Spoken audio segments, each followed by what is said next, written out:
وبس والله. انا مو زعلانه ولا شيء، كلامها قمه في الذوق، ناديه جميله القلب وكذي، بس انا ما احب شيء ينقال غلط.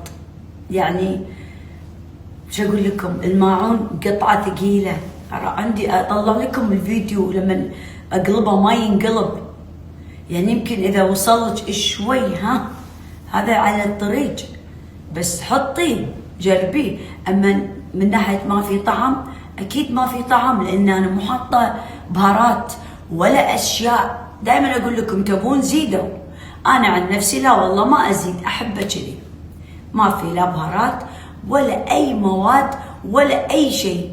هذا الصح، شيء طبيعي، قاعدين تاكلون شيء طبيعي، ولا فيه تسومه منه وفيه تسومته، لدرجه اني قاعده اضغط. الحين انا قاعده اضغط حتى على الكراعين، تحسفت عليهم عشان